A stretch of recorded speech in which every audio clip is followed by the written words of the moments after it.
Um Fla-Flu de opostos. Há muito tempo não acontecia um Fla-Flu nessa condição. O Flamengo, líder do Campeonato Brasileiro, e o Fluminense é a antítese disso, né? O lanterna do Campeonato Brasileiro. A gente sabe como é clássico e dentro de campo as coisas acabam se equilibrando, mas é fato que o time do Fluminense tem alguns pontos e um ponto específico que o Flamengo pode sim aproveitar e é uma das especialidades da comissão técnica do Tite. A gente vai mostrar aqui nesse vídeo, além de esboçar como deve ir a campo o Flamengo, os movimentos possíveis desse Flamengo mutilado e desfalcado contra o Fluminense, que ainda é o campeão da América, então não pode ser desprezado de forma alguma. E não se esquece que se você quiser escutar os meus comentários táticos durante todos os jogos do Flamengo, basta você se tornar membro desse canal. Membros do canal contribuem com R$5 por mês e ganham o benefício de conseguir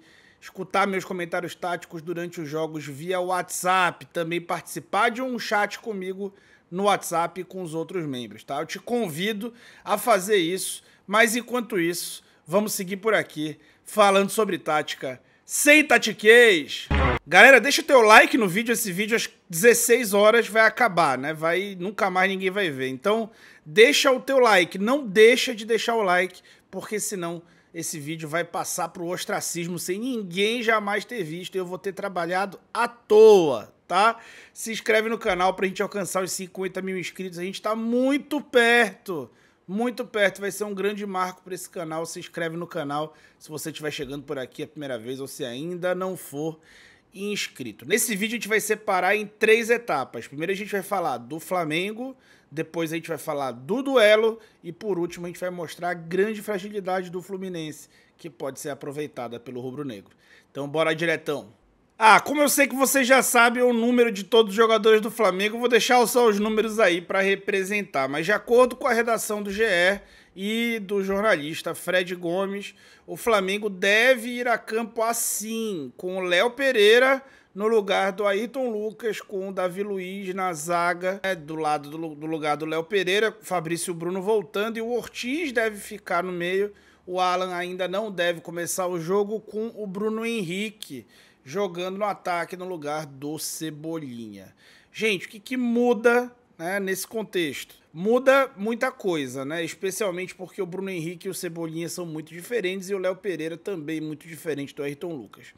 Com o Léo e sem o Ayrton, o Léo acaba se comportando muito mais como um zagueiro durante a construção. Apesar de ser lateral, ele vai ser um lateral mais base, vai ficar mais ali, ficando quase como uma saída de 3 junto com o Davi e com o Fabrício. Claro que eventualmente vai baixar o Ortiz para fazer esses 4 homens ali embaixo, mas é fato que vai ser uma saída pela esquerda mais resguardada, digamos assim. Do lado direito, o Wesley vai fazer essa profundidade. O Luiz Araújo deve flutuar mais por dentro para aproveitar essa força do garoto, esse ímpeto do garoto, que de acordo com a plataforma Prometrics, foi o jogador que mais percorreu distância, deu picos, teve velocidade máxima no jogo contra o Bahia. Então, o cara que tem uma força dessa, já que está jogando aí, ele tem que ser potencializado e esse corredor o Tite vai entregar para ele o quantas vezes ele puder. Do lado esquerdo, o Bruno Henrique vai acabar tendo que jogar numa zona que não é melhor para ele, né? Ele vai acabar tendo que jogar fazendo corredor, muito por conta da participação do Léo Pereira. Tem uma chance, porém, do Ayrton Lucas jogar. E aí, se o Ayrton jogar, muda um pouco o posicionamento do Bruno Henrique. Aí o Bruno Henrique vai poder fazer um pouco mais a dele, que é cair mais por dentro, né? Jogando como um atacante fechado, um ponta fechado, que vai ter essa possibilidade de atacar a área, né? Muito mais vezes, que é bastante, né, a praia dele, entrar na área, dividir a área com o Bruno e aproveitar, por exemplo, o encaixe com o Samuel Xavier, que é muito baixinho e que vai ter que marcar, né? O Samuel Xavier mede 1,66, a gente vai falar sobre isso bastante. E aí, esse entrelinhas do Flamengo vai acabar contando, vai acabar tendo que contar com o Gerson, porque o Bruno já não é um cara de entrelinhas, o Cebolinha, esse cara não tá jogando, já que o Bruno vai pro meio da área, o Gerson vai avançar e o time fica um pouquinho menos equilibrado, um pouquinho mais exposto numa transição defensiva, mas o Fluminense não contra-ataca. Então essa vai ser, sem dúvida, uma vantagem. Então tem esses dois contextos possíveis para o Flamengo. Se jogar Ayrton e se não jogar Ayrton, tendo em vista que o Bruno Henrique foi o escolhido, né, para ser o substituto do lesionado Cebolinha, que só volta depois da Copa América. O Fluminense vai a campo com Samuel Xavier, Antônio Carlos Martinelli, Diogo, de acordo com a apuração do GE, Lima, Gabriel, ex-Botafogo, Renato Augusto e Ganso juntos, John Kennedy e Cano, Kennedy jogando mais aberto, né? É um time que, apesar de ter bons nomes, de ser um time forte, é um time que já com algumas mudanças e que não abre mão do conceito de jogo do Diniz. O Fluminense, ele escalando essa defesa, até tem ali o Antônio Carlos, que vai aumentar um pouco a média de altura dessa defesa, mas não deixa de ter o Martinelli ali improvisado, né, jogando como zagueiro, e o Samuel Xavier não deixa de ser um jogador extremamente baixo para ter um encaixe com o Bruno Henrique. Fica a atenção a isso. Outra atenção é o Ganso jogando mais aberto junto com o Renato Augusto. Acho que de início eles ainda não fizeram isso nenhuma vez, pelo menos em jogos de alto nível, né? Depois do Carioca, eles nunca fizeram isso. Será que vai dar certo logo contra o Flamengo? Não sei, o Flamengo tem jogado um jogo muito físico e tá meio quebrado agora, né, com os desfalques. Vamos falar um pouco agora sobre esse confronto, né? Os números desse confronto mostram, os dados de desempenho de cada um dos times, mostram, por exemplo, que o Fluminense é o time com o maior número de cartões amarelos na Série A. Ele já conseguiu tirar 33 cartões amarelos em 10 jogos, enquanto o Flamengo é o último nesse quesito. Ele só tomou 18 cartões amarelos. É bom você ter esse número a tiracolo, porque durante o jogo a gente sabe as narrativas que surgem, tá? Então, tá aí com você essa arma e esse dado aí. Vamos lá, posse de bola, o Fluminense continua liderando o futebol brasileiro na posse de bola com 58%, tá? Mas não é o time que mais troca passes. Isso mostra um pouco o ritmo um pouco mais lento e a região onde o Fluminense troca passes. O Flamengo é o quinto time de maior posse de bola, mesmo após o jogo contra o Bahia, que o time teve pouquíssima posse de bola. Mas olha que curioso, apesar de ser o segundo time de maior número de passes, o Fluminense é só o 19º em quantidade de passes para profundidade. O Flamengo tem muito mais. O Fluminense só é o 13º em quantidade de passes para o terço final, ou seja, para a fase final do campo, zona de finalização. É só o 12º em toques na área, enquanto o Flamengo é o primeiro em passes para terço final e primeiro em toques na área.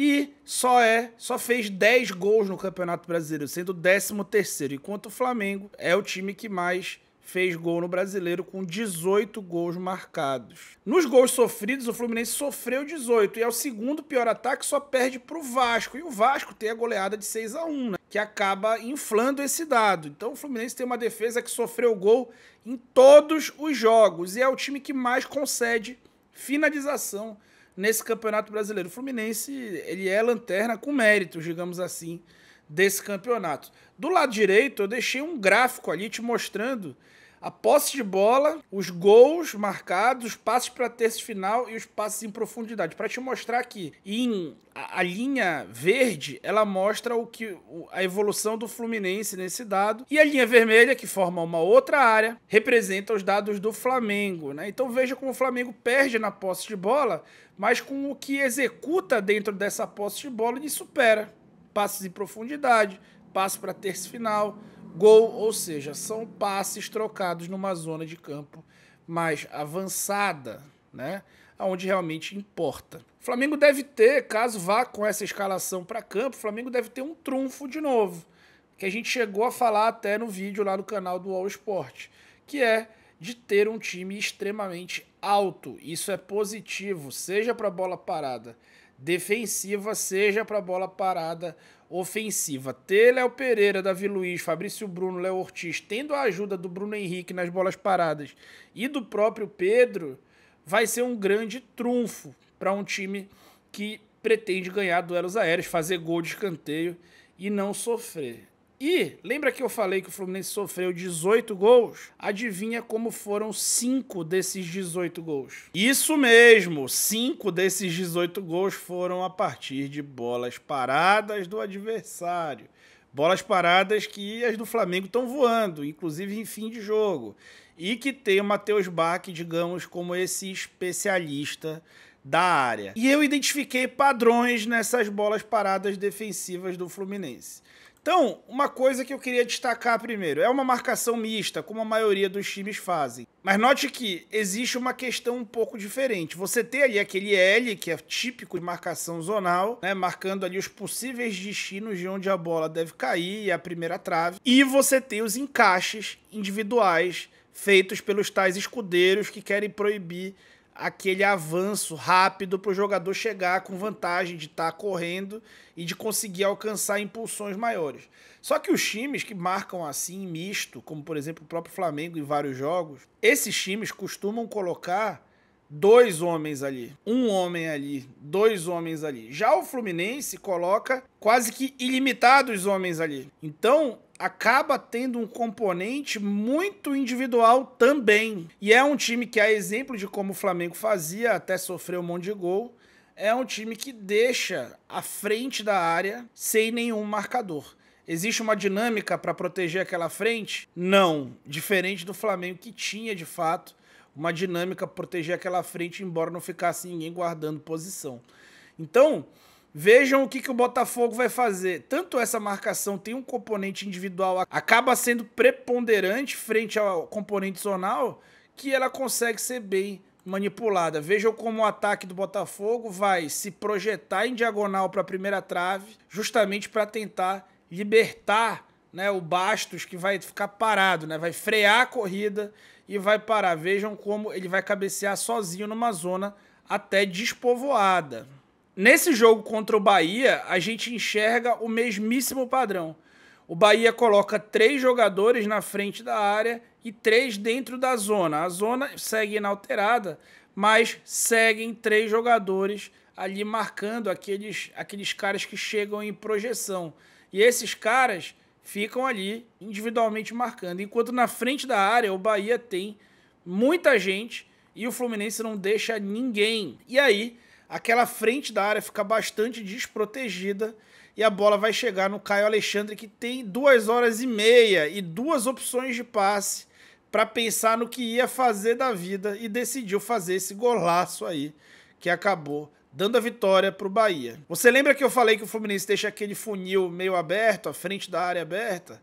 Pois é, e acabou que ele sofreu, foi castigado justamente dessa área também, né? Depois do Atlético Goianiense cobrar o escanteio na área e haver ali uma segunda bola, um corte, a bola sobrou naquele setor para finalização do Luiz, que acertou esse golaço aí e o Fluminense perdeu o jogo.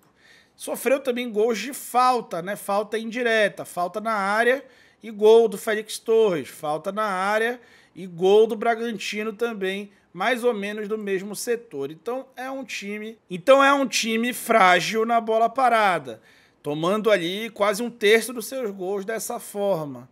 Enquanto o Flamengo é um time bastante forte nessa bola parada. Para completar, o Flamengo vai com uma escalação possivelmente muito alta para campo, enquanto o Fluminense deve aqui, não tem muito como ir com uma escalação muito alta para campo também. Não imagine de forma alguma que o Diniz vai mudar os seus conceitos de jogo, que vai deixar de ter a posse de bola, que vai deixar de executar a saidinha. Muito pelo contrário, nesses momentos de pressão, ele tem de dobrar a aposta. E o Flamengo vai ter o Bruno Henrique no lugar do Cebolinha. Contra o Fluminense, talvez seja o adversário ideal para o Bruno Henrique jogar. Por quê? É um jogo que você precisa pressionar o adversário, correr muito para frente. E o Bruno Henrique tem muita perna e muita força para sair correndo, para abafar ali a saída de bola do adversário correndo para frente. Então, isso é um trunfo, né, que o Flamengo pode ter no jogo de logo. Então isso é um trunfo que o Flamengo deve ter na partida de logo mais, que você vai poder acompanhar comigo, ou escutando meus comentários, se você se tornar membro do canal. Membros do canal contribuem com R$ 5 por mês e tem acesso ao clube de membros, aonde ter acesso ao Instagram do canal, e tem acesso ao canal de WhatsApp, onde eu faço a transmissão tática de todos os jogos, também é um chat junto comigo. Vem fazer parte dessa comunidade que já é, sem dúvida, a maior comunidade no WhatsApp que fale sobre tática no Flamengo, tá bom? Então é isso, muito obrigado, deixa o like, se inscreve no canal e eu fui. E um bom jogo para todos nós.